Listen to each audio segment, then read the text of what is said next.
Morning students, and today the discuss very important topic and very important principle, Pauli exclusion principle.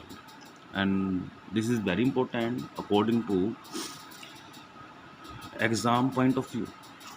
तो इसमें आज के हम video में डिस्कस करेंगे पाउली एक्सक्लूजन प्रिंसिपल के बारे में, जो कि क्वांटम नंबर से ही रिलेटेड है।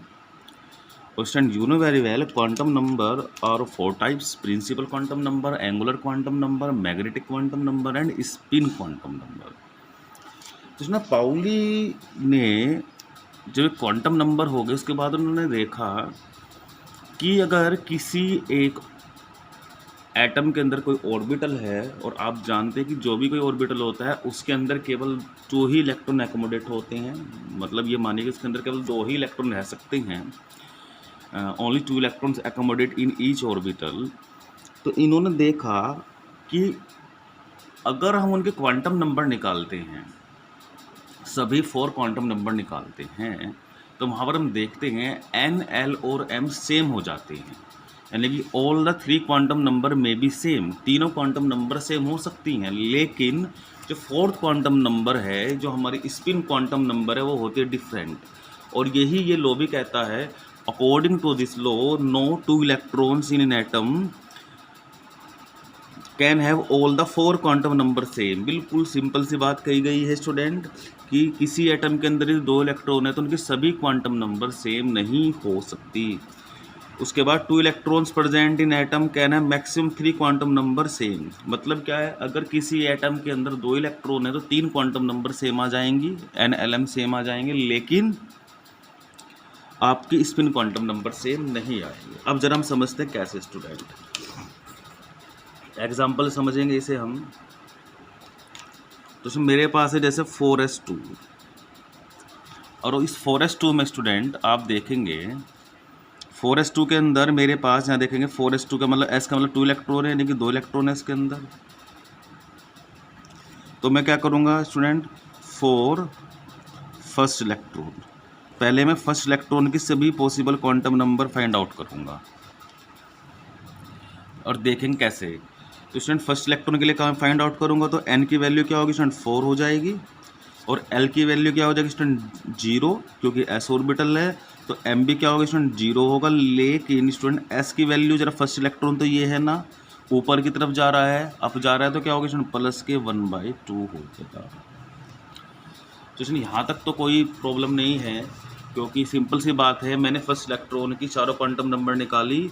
अब मैं दूसरे की निकाल कर देखता हूँ, तो अगर मैं यहाँ देखूँ दूसरे वाले केस में क्या होता है, तो मैं लिखूँगा 4 सेकंड इलेक्ट्रॉन। अब मैं सेकंड इलेक्ट्रॉन इसी ऑर्बिटल के लिए निकालूंगा, एक ही ऑर्बिटल के लिए बात हो रही है, जब n की वैल्यू 4 स्टूडेंट, l की वैल्यू 0, m की वैल्यू भी 0, लेकिन जब मैं s पर आऊँगा तो स्पिन नीचे को है, तो बेटा स्पिन हो जाएगी -1/2। यही तो ये लोग कहना चाह रहा है।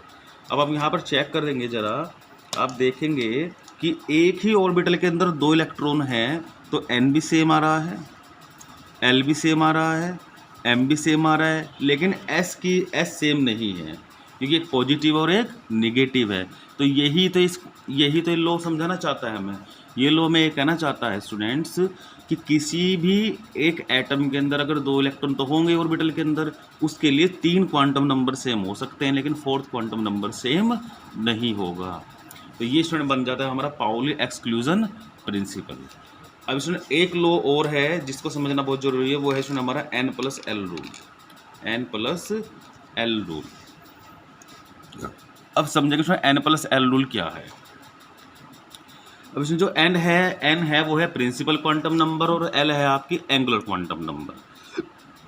क्या है ये प्रिंसिपल स्टूडेंट, जो हमारे इलेक्ट्रॉनिक कॉन्फ़िगरेशन का सिस्टम है एनर्जी वाला, वो इससे और भी ज़्यादा क्लियर हो जाता है। क्या कहते हैं स्टूडेंट ये, according to this principle the orbital set have lower n+l value fill up first, and orbital have the higher n+l value filler after that. मतलब क्या है स्टूडेंट, मतलब ये है कि जिन ऑर्बिटल सेट्स की स्टूडेंट n+l वैल्यू कम होगी उन्हें हम पहले फिल करेंगे, और जिनकी l+l वैल्यू ज़्यादा होगी ना हम बाद में फिल करेंगे। यही ये लोग कहता है स्टूडेंट हमारा।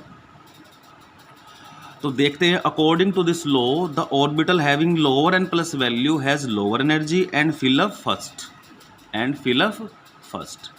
And the orbital have the higher N plus value has higher energy and fill up after. यानी कि इसका मतलब स्टूडेंट ये हो गया, जिनकी एनर्जी ज़्यादा होगी ना बाद में भरेंगे। लेकिन यहाँ पर एक और पॉइंट आता है, अगर ऐसा कोई सेट आ जाए, अगर एन की वैल्यू सेम आ जाए, अगर यहाँ पर एन प्लस एल की वैल्यू,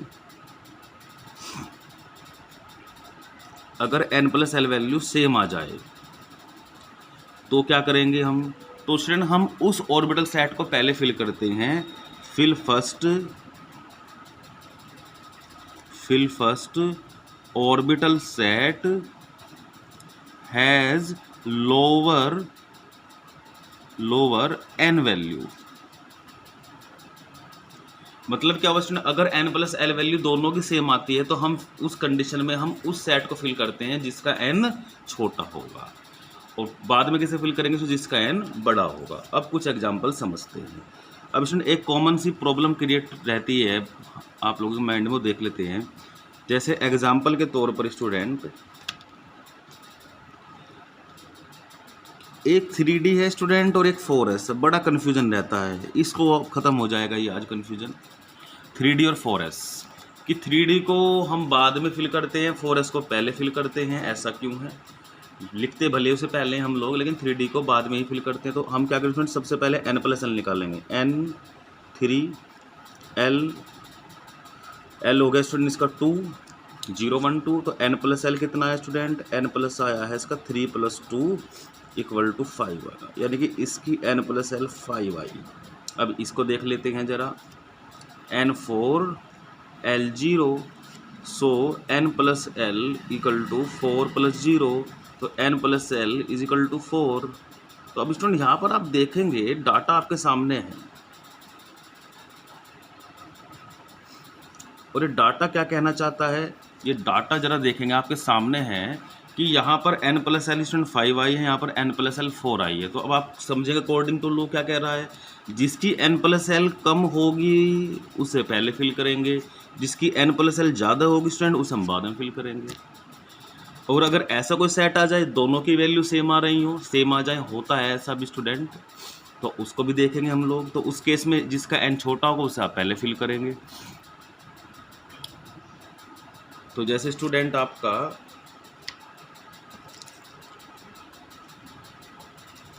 एक और एग्जांपल लेते हैं जिसमें वैल्यू सेम आ जाए। ऐसे एग्जांपल जैसे स्टूडेंट 4f लेते हैं, तो n इसका l 4 हो गया, l स्टूडेंट क्या हो गया 3, तो इसका आ गया 7।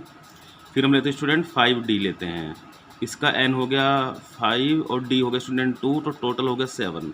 तो यहाँ पर स्टूडेंट क्या कंडीशन है? यहाँ पर आप समझिए स्टूडेंट सेम है। क्या है स्टूडेंट? यहाँ पर आपका सेम है। तो इस केस में किसे पहले फिल करेंगे स्टूडेंट आप? जिसका n छोटा होगा। तो n किसका छोटा स्टूडेंट? 4 छोटा है ना 5 से, तो ये फिल फर्स्ट होगा, फिल फर्स्ट, और ये इसके बाद होगा। तो स्टूडेंट पूरा जो अबव प्रिंसिपल है वो according to n plus L value के ही अकॉर्डिंग फिलअप करा गया है, उसके अकॉर्डिंग बनाया गया है।